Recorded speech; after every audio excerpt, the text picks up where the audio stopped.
Hi, and welcome to a new series of lessons that I'm starting on my YouTube channel, Old School Blues Guitar.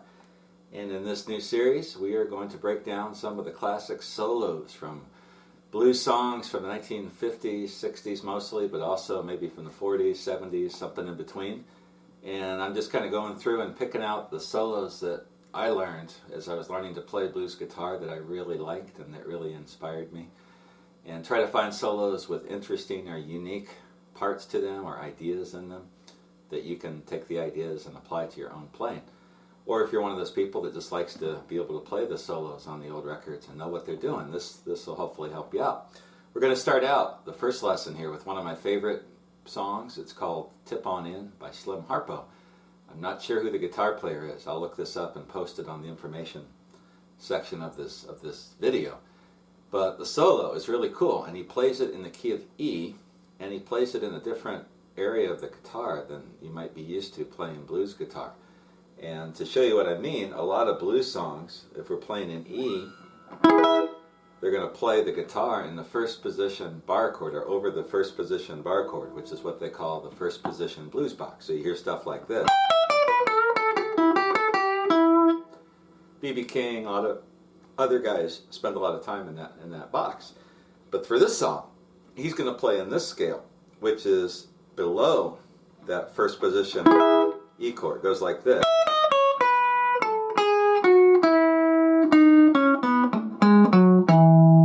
So if I start from the low E, 12th fret of the 5th string,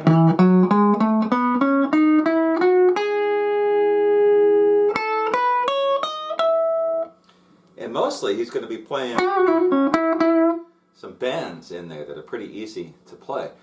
Now, to find this scale, the way I learned when I was first starting to play guitar was that I used a second position bar chord, power chord.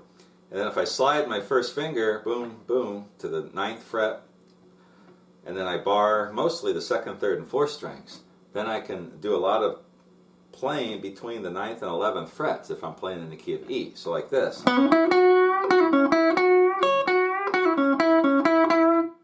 All kinds of cool stuff, but there's a lot more notes you can play in there too. Another way to think of it is just go from your E and go down.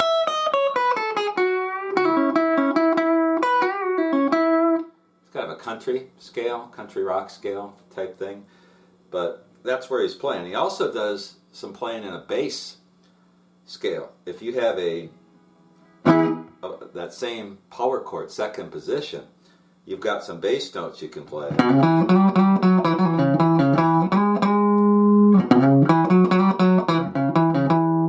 And that is based really on the 5th fret or the 7th fret of the 5th string, which is an E. If you listen to Ike Turner's playing, he does a lot of licks and playing in that position.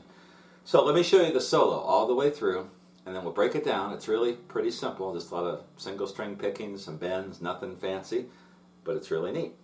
Listen to the song, Tip On In by Slim Harpo. Listen to his version of the solo. I don't have any backing tracks or anything like that yet. I'll work on that. But anyway, here it is. I'll just play the solo all the way through. I'll try to get the timing right.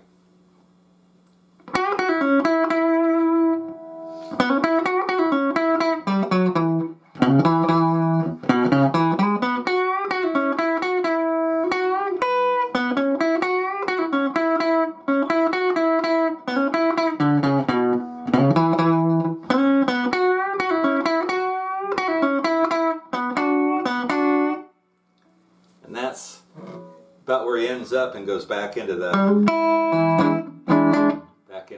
rhythm guitar part. I'm not sure who's playing what on that tune. I'm not even sure who's playing the guitar on this song. I've never really looked it up for Slim Harpo. I will post that when I find it. So anyway, we start out, first lick goes like this. And what we're doing is bending on the 11th fret. It's what I call a 3-finger bend. My first finger is on the 9th fret, second finger on the 10th fret, ring finger on the 11th fret of the 3rd string, and we're bending up. And that first lick, so what he's doing is bending up and then releasing it and doing it like a pull-off from the 11th to the 9th fret of the 3rd string. But he does it fast. So when he pulls off, he's pulling off from the 11th to the 9th, and then winding up on the 11th fret of the 4th string. So the whole first lick, and then going here to the 9th fret of the 3rd string, and hitting it twice and holding it. Kind of like that. One more time. And then he walks into the next lick, and he's going to start from the 9th fret of the 4th string to the 11th fret, and wind up on the 9th fret of the 3rd string, which is an E. And you'll see a lot of the solo is anchored on that note. So the whole thing so far. Then he goes, very similar lick to that first one.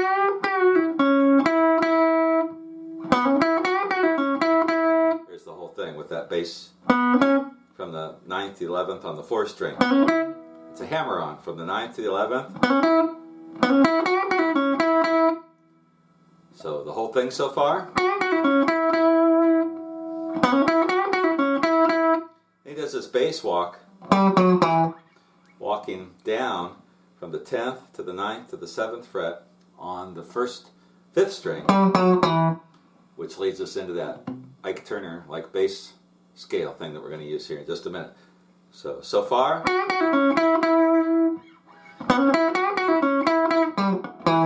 Missed the 10th. And then he does this. Another bass run from the 7th to the 9th fret on the 6th string to the 7th fret of the 5th string. Excuse me. Whole thing so far.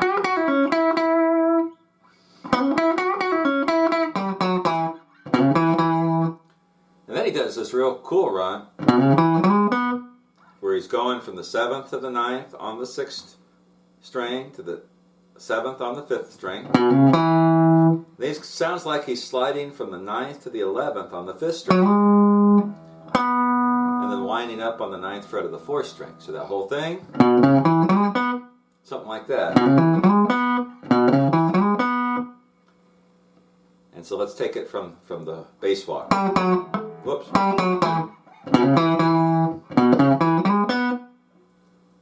And then he goes to another bend. So the whole thing.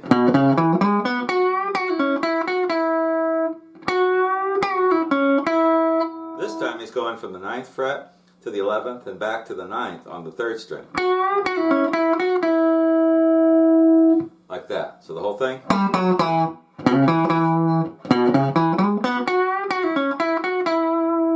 Then he's going to bend on that 3rd string, same bend we used to start the solo on the 3rd string, 11th, bending up the 11th fret. He's going to drop his pinky in on the 12th fret of the 2nd string. When I first started learning this, I thought he was getting the 9th fret, but instead he's getting the 12th fret of the 2nd string. So from here,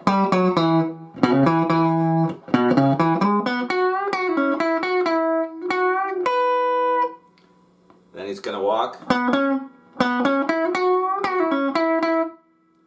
Same thing, from the 9th to the 11th fret of the 4th string to the 9th fret of the 3rd string.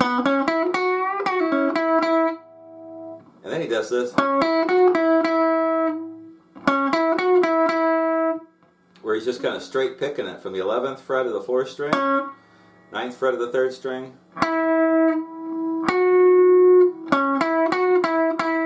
and then twice on the 9th fret of the 3rd string, 11th fret of the 3rd string, 9th fret. So the whole thing from the bend.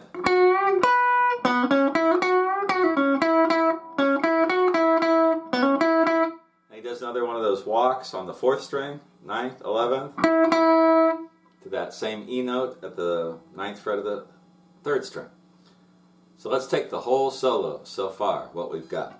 Here we go.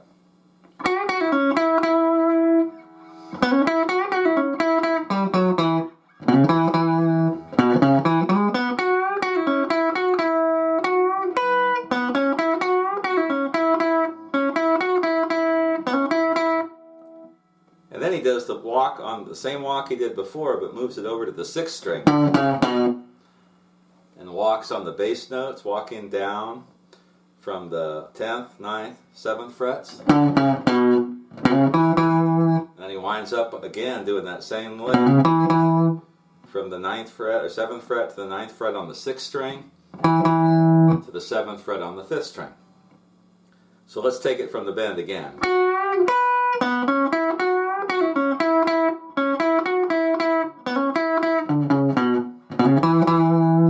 And then he goes, slides in on the 4th string to the 11th fret, back to the 9th fret. Something like that. Or he could be hammering on. Sounds to me like he slides it. And then he does one last series of bends there on the 3rd string. So let me do the whole thing in context.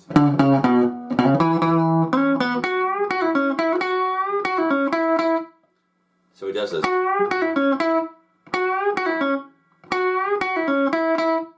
But he holds the bend a little longer. Let me do that again.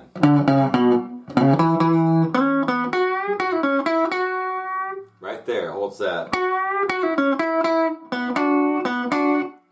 So let's break down that part. So from here, let's take it from that slide. And he cuts it off on the 9th fret of the 3rd string. And then he holds it, he bends twice, so the second time is when he holds it. So the whole thing. Gets the 9th fret of the 3rd string twice. So one more time. Then that last part, he does this double stop, bouncing from the 9th fret of the 4th string. And the double stop is on the 7th fret, 2nd and 3rd string. It's kind of a B, because it's played over the B. There's a turnaround in there with the chords playing the rhythm guitar if you listen to the song. So that whole last part of the solo.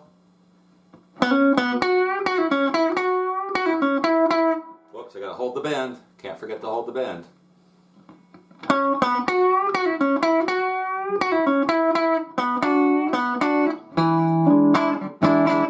And then back into the song. So it's a really pretty simple solo to play, but it's really cool. And as far as where he's playing it, I could be playing it down here. But I really think the way it sounds, with especially with that little bassy walk, he's playing it right in that area. If you have any questions or comments about this lesson, let me know. So if you've ever wanted to play the solo for or Slim Harpo's Tip on In, that's my version. I have the tab, and I'm pretty sure my tab is accurate.